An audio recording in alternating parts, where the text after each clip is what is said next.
This courtroom isn't just about rules, it's about second chances, and shattered ones. Today, you're watching the downfall of Erica Ann Rivola, a woman who vanished off the radar for over a year while on probation for intent to deliver a serious amount of drugs. The judge, fierce, the stakes, life in prison. And what makes this case unforgettable? It's the heartbreaking tug-of-war between family duty and legal responsibility.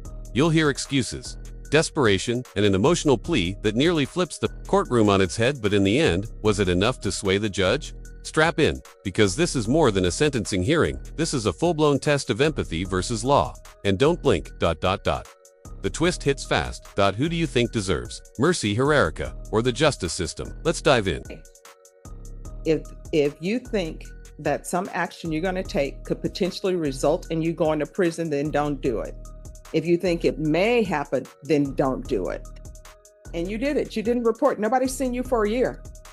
Everything that you're telling me now, nobody's seen you for a year. I've had a job for 2. All right, we're back on the record in 2020 CR 5583, State versus Erica Ann Rivola. Can I have parties re-announced, please? Megan Galloway for the state. Lindsay Shaw for Ms. Rivola. All right, Ms. Rivola, you reviewed the motion to enter adjudication of guilt and revoke community supervision and state's motion to supplement pending motion to enter adjudication of guilt and revoke probation with your attorney. Yes. Did you understand it? Yes. Are you the same Erica Ann Rivola who was placed on deferred adjudication in 2020 CR 5583 for the offense of possession with intent to deliver controlled substance, penalty group 1, 4 grams to 200 grams on January 13, 2021 for a period of 5 years? Is that you? Yes. All right, state. The state's going to be pursuing on the motion to supplement the motion to enter adjudication guilt to have copies. Yes. Let's unpack what just happened. Erica is facing a violation of condition number 5, the requirement to report to her probation officer. Now here's the kicker. She didn't just miss once or twice. According to court records, she failed to report for an entire year. That's January to December 2024. Totally unaccounted for. Probation isn't optional. It's a legal agreement with strict conditions meant to avoid prison time. And violating those rules, especially in a drug-related felony, sends a strong message to the court. You're not taking this seriously. Question for you, viewers. If someone disappears for a year but claims they were working and taking care of family, should that be enough to avoid prison? So violation of condition number 5 in Bear County, Texas, the defendant Erica Ann Rivola, the defendant there failed to report to the supervision officer as directed for the months of January, February, March, April, May, June, July, August, September, October, November, and December 2024 in violation of condition number 1. How do you plead to that? True or not true? We'll wait a minute. Any objection to the waivers? Did you understand by pleading true to violation of condition number 5, the court could find it true, grant the motion, find you guilty, sentence you up to 5 years or 99 years or life in prison and up to a $10,000 fine? Knowing that, do you still wish to plead true to violation of condition number 5? No. Do you still wish to plead true, knowing that I could send you to prison for life? Whoa, that moment right there. That's a plea of truth, even knowing the court could sentence her to life in prison. Erica just said yes, she still pleads true. Now, that's either remarkable courage or someone who knows the evidence. It is overwhelming. In legal terms, pleading true to a violation basically concedes that the court has the green light to move forward with the harshest possible consequences. It's rare to see someone accept that with such calmness or desperation. But you have to ask, was this a strategic move to show accountability or a last-ditch hope for mercy? All right, the court will find violation of condition number 5 true. Is there a proposed agreement? Judge, there's not. The state is asking for revocation, given the defendant's being true and in compliance with reporting and conditions of probation. All right, in defense, what are you requesting? Judge, if you look at the court summary, probation was recommending SATIF, and in this case, we are asking that the court consider something lesser than sending Ms. Rivola to prison. We obviously, by pleading true, she understands that it was wrong to not report for over 2 years. But I would like to point out from January of 2021 until July of 2022. Proceed. Okay, Erica, I want you to tell the judge, why should she give you this opportunity? Why should she not revoke you and continue you on probation? Can you tell the court? You can give me a second chance. I'm more better out there of service out there in the world than I am in prison. Never been to prison. This is actually my first time ever being locked up this long. I'm actually I did a whole 180. That was in 2020. I work now. I am actually a grandmother. I still take care of my kids. I still, my son lives with me. I help my mother because she's disabled. My brother was her provider, but then he passed away like 3 months ago. So I've been having to help my daughter with her special needs. She's blind and eats through a feeding tube, so I also have to help her. I'm a babysitter for my other daughter while I'm not working. So I don't want the felony on my record because then it would be harder for me to get a job.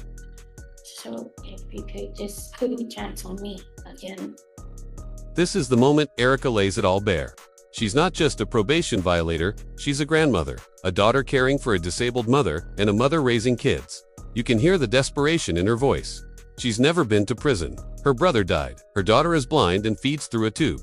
It's a heavy picture, and emotionally, you want to believe her. But here's the courtroom reality. Emotional hardship does not excuse legal neglect. You're on probation because the court trusted you not to endanger others, and she was caught with serious drugs intended for sale. What's your take? Should personal struggles outweigh legal accountability? Or is that the very reason probation conditions exist, to test responsibility under pressure? I'm actually a lot better out there than I am here. I'm not even a criminal. I've never even... No, I mean, you had drugs that you intended to deliver. They were in baggies. And what I can tell you is everybody in the box will tell me that they're better in the real world than being in prison. And one of your conditions of probation that you just testified to violating is that I ordered that you were not to have unsupervised contact with minors, and you're babysitting. Here's where it all starts unraveling. Erica just admitted to babysitting, but the judge reminds her that's a direct violation of her probation terms. Why? Because she was caught intending to deliver drugs, and the court explicitly banned her from having unsupervised contact with minors. This isn't just a legal slip, it's a serious breach. The judge sees this as more than a rule break, it's a disregard for the safety of children. And if Erica's been doing that while not reporting for over a year, it tells the court one thing: you're not following any conditions, just living life by your own rules. Let us know in the comments, does this shift your sympathy? Or do you still believe she deserves another shot? And the reason why I ordered that is because you have possession with intent to deliver drugs. And it was a lot of drugs.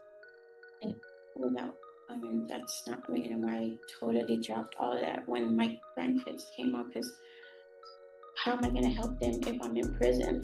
So that's basically... I mean, all you had to do was report. I mean, I've been taking care of everybody else besides myself. And So honestly, basically, you haven't been doing probation. You know, a lot of people feel as though when they're on probation, they're supposed to report and do certain things. Those are called their conditions.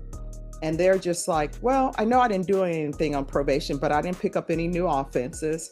I'm just out here living my life. If that's the case, then you're not really on probation, because you're not reporting, you're not doing anything that you're supposed to do.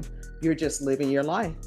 And when people come before me and they say, I know I haven't reported for over a year, which you haven't reported for over a year, but I didn't pick up any new cases.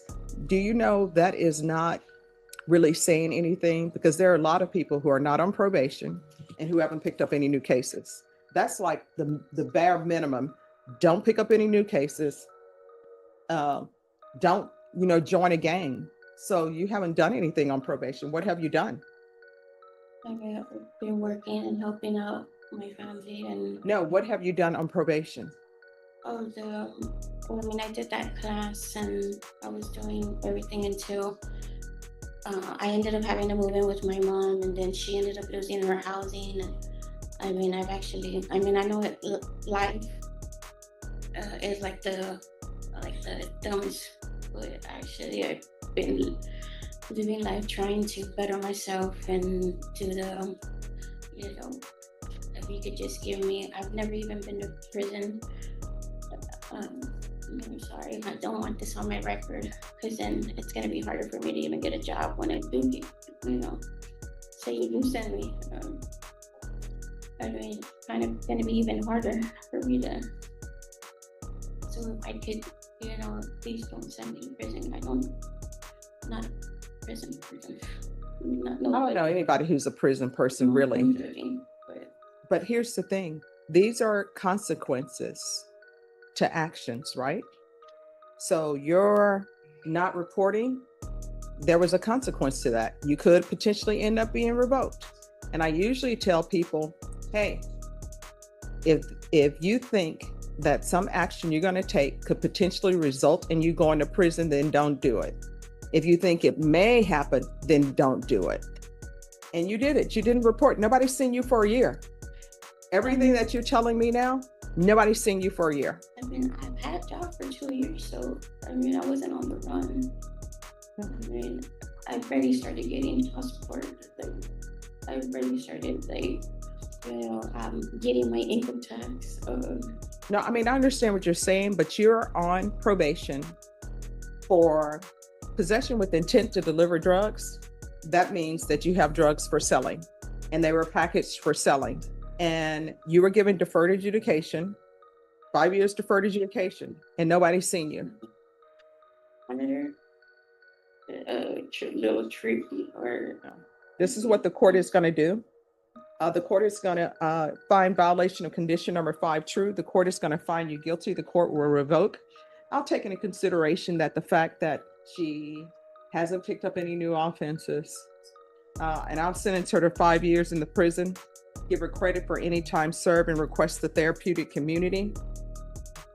And there's to be no unsupervised contact with minors. And there's a $1,500 fine, time, and money to run concurrently.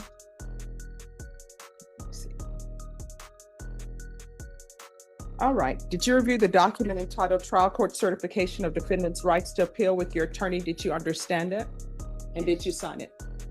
You have a limited right to appeal. That right to appeal is as it relates to the allegation in the motion, not the fact that you are on deferred adjudication. Because this is a felony conviction, you're not allowed to own or possess any weapons or ammunition. If you have a question over what a weapon or ammunition is, you'll need to speak to an attorney. Do you understand? And just like that, the gavel drops. Erica is sentenced to 5 years in prison, not the maximum, but a strong message nonetheless. The judge acknowledged that she didn't pick up new offenses, but the failure to report and violating key terms like babysitting couldn't be ignored. She'll serve her time, with credit, and join a therapeutic community in prison. This case is a powerful reminder. Probation isn't a free pass, it's a fragile agreement. And once it's broken, even heartfelt pleas may not be enough. If you found this case as shocking as we did, make sure to hit that like button, share your thoughts in the comments, and don't forget to subscribe for more jaw-dropping courtroom breakdowns.